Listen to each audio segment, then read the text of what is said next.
Berat umum. Warahmatullahi wabarakatuh.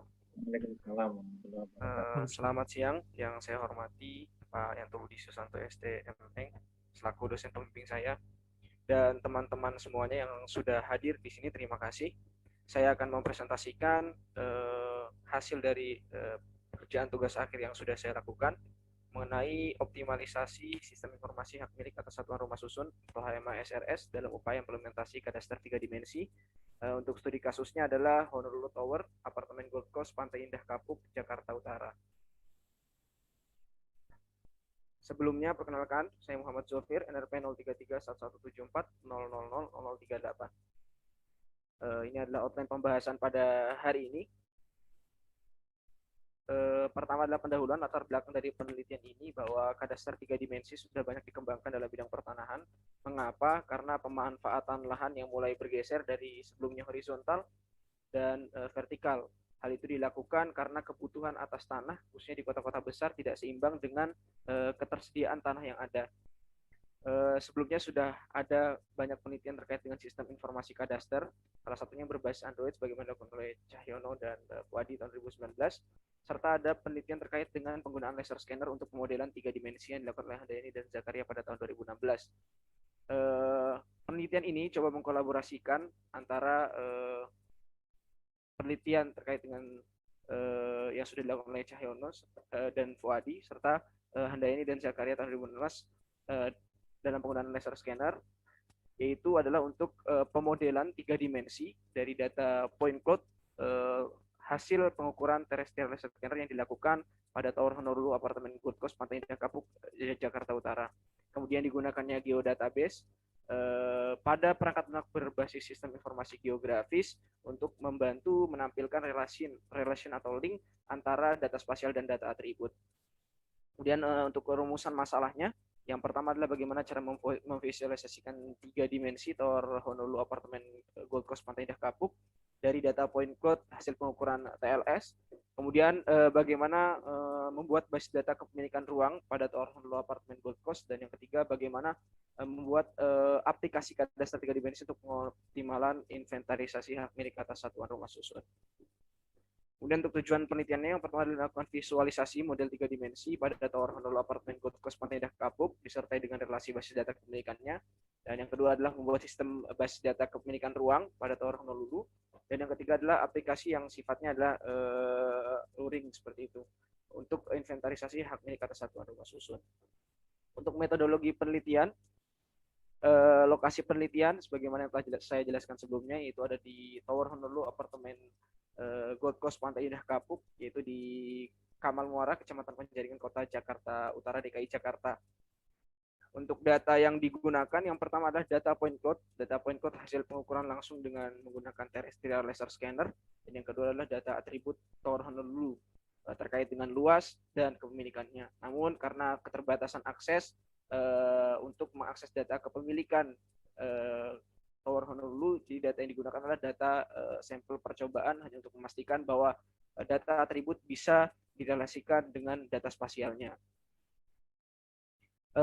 Alat yang digunakan yang pertama adalah terrestrial laser scanner. Dalam penelitian ini menggunakan Leica RTC 360 untuk mengakuisisi data point cloud, kemudian personal komputer. Dan yang kedua, terkait dengan perangkat lunak, ada beberapa software atau perangkat lunak yang digunakan. Pertama adalah Cyclone Register 360 untuk meregistrasikan data point cloud hasil pengukuran di lapangan. Kemudian yang kedua adalah Autodesk Recap untuk mengkonvert data dari format sebelumnya Cyclone Register untuk bisa dibaca pada Autodesk Revit. Kemudian Autodesk Revit digunakan untuk pemodelan yang terstandarisasi oleh BIM, karena Autodesk Revit merupakan software yang terstandarisasi BIM. Kemudian ArcGIS Pro digunakan untuk manajemen data tabular dan data spasialnya, hingga pada akhirnya akan menjadi viewer ataupun nanti pada akhirnya juga bisa menjadi aplikasi kadaster 3 dimensi. Dan yang terakhir adalah penggunaan perangkat lunak pengolah kata dan pengolah angka.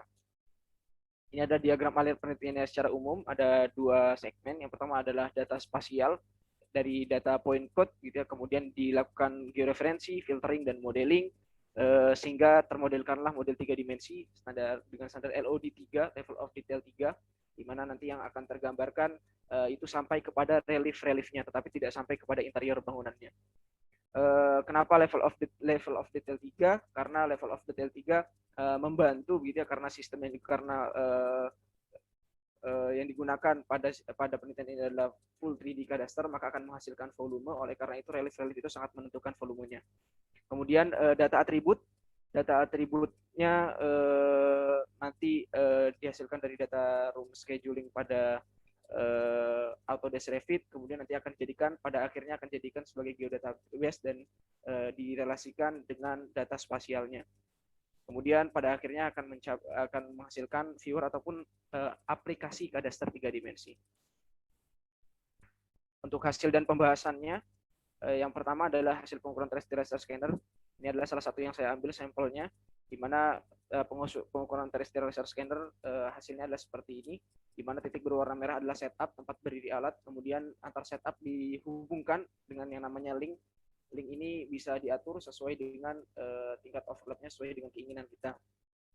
Dan akan terpisah menjadi setiap lantainya agar nanti merekam data tabularnya ataupun data atributnya akan lebih mudah supaya tidak ada data yang ganda seperti itu.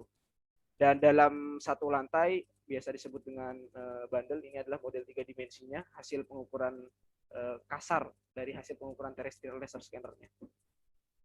Kemudian dilakukan filtering dilakukan agar data-data yang dianggap sebagai noise ataupun data-data yang dianggap tidak perlu dihilangkan, dan untuk mempermudah juga proses modeling, untuk mempermudah juga proses interpretasi objek secara visual nanti di proses modelingnya. Kemudian proses georeferencing dilakukan untuk bisa menempatkan nantinya hasil modelingnya tepat pada lokasi sesuai dengan lokasi sebenarnya di permukaan bumi. Pengukurannya menggunakan GPS RTK dan harus dipastikan fix supaya datanya tidak bergeser terlalu jauh posisinya. Dan ini adalah persebaran daripada titik ground control point-nya atau control point-nya, dan ini adalah koordinatnya. Kemudian dilakukan penggabungan antar lantai. Penggabungan antar lantai itu dilakukan agar referensi antara satu lantai dengan lantai yang lainnya sama, sehingga nanti ketika modelnya digabung tidak terjadi pergeseran yang jauh. Kemudian exporting data dilakukan agar bisa dibaca oleh perangkat lunak standarisasi BIM pada Autodesk Revit. Kemudian pembangunan model 3 dimensi. Ini adalah tampilan point code pada Autodesk Revit. Nantinya pemodelan akan dilakukan dengan standar BIM. Berdasarkan penelitian yang sudah saya lakukan, ada beberapa hal yang perlu diperhatikan dalam melakukan modeling. Yang pertama adalah file setiap lantai harus memiliki definisi ketinggian yang sama. Maksud daripada definisi ketinggian yang sama adalah setiap lantai nanti akan punya level ketinggian yang terdefinisi sama. Maksudnya nama ketinggiannya sama dan ketinggiannya harus sama. Misalnya lantai 1 berada di ketinggian 0 meter, maka di file yang lain maka namanya harus juga lantai 1 dan harus juga berada di ketinggian 0 meter. Supaya nanti ketika digabungkan tidak terjadi definisi yang ganda. Kemudian yang kedua adalah klasifikasi family pada Revit harus sama pada setiap lantai.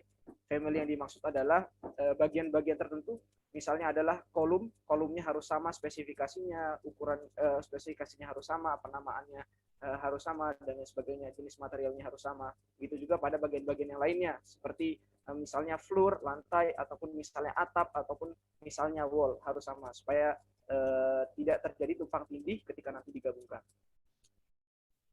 Berdasarkan hasil pemodelan, terdapat 3 template ataupun 3 bentuk lantai yang berbeda secara umum yang terdapat unit. Yang pertama adalah lantai di mana unit P dan Q tergabung menjadi PQ, serta unit D dan E tergabung menjadi DE.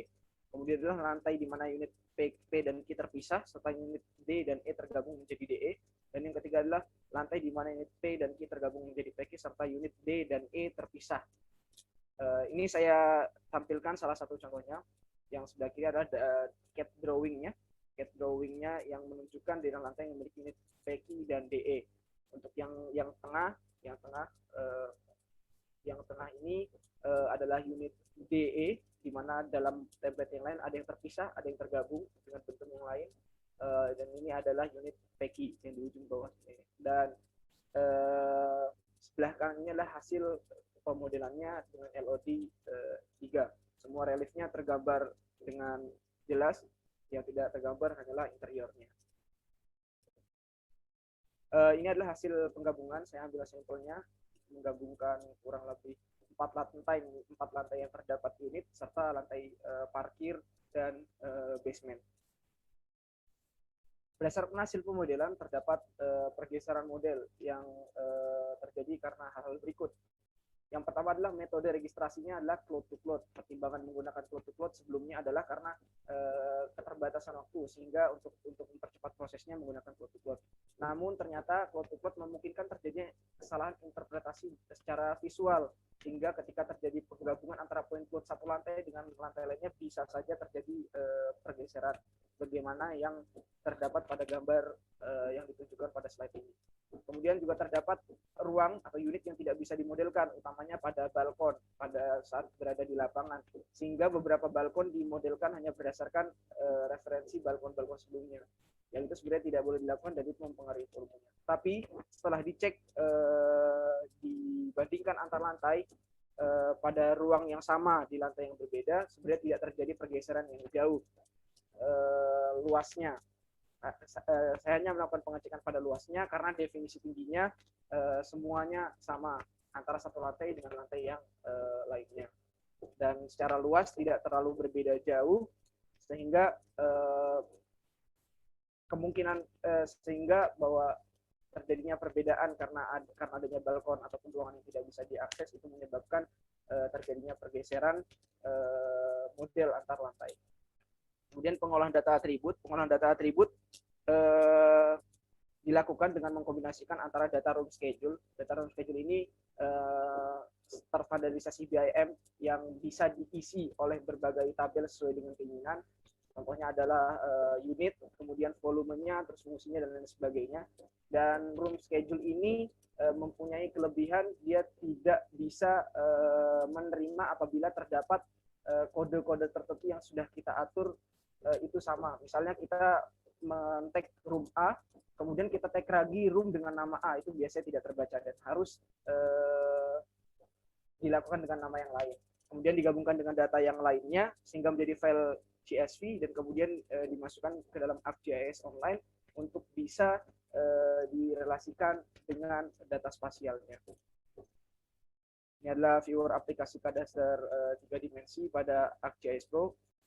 Ketika diklik room-nya, maka dia akan muncul informasi yang nantinya juga bisa dilengkapi dengan plottingan sertifikat ataupun plottingan gambarnya. Kesimpulan dan saran, yang pertama visualisasi kesimpulan pertama visualisasi Tower Honolulu itu menggunakan data point cloud.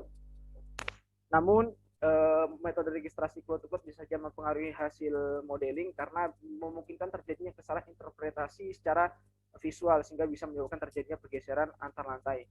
Kemudian basis data kepemilikan ruang Honolulu itu dibuat berdasarkan room scheduling pada Autodesk Revit, kemudian digabungkan dengan data-data lainnya pada file berekstensi CSV, kemudian bisa dimasukkan ke ArcGIS online hingga menjadi geodatabase.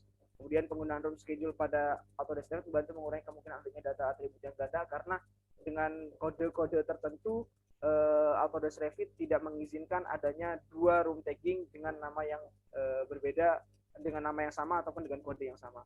Kemudian yang keempat adalah penggunaan geodatabase lebih efektif dalam melakukan inventarisasi kadaster 3 dimensi. Dan yang terakhir adalah viewer aplikasi kadaster 3 dimensi dibuat pada perangkat lunak berbasis SIG sehingga lebih mudah dalam membuat relasi antara data atributnya dengan data spasialnya. Dengan kalau misalnya dibuat pada database biasa dan modelnya terpisah, biasanya akan lebih sulit dalam menghubungkan antara data spasialnya dengan data atributnya.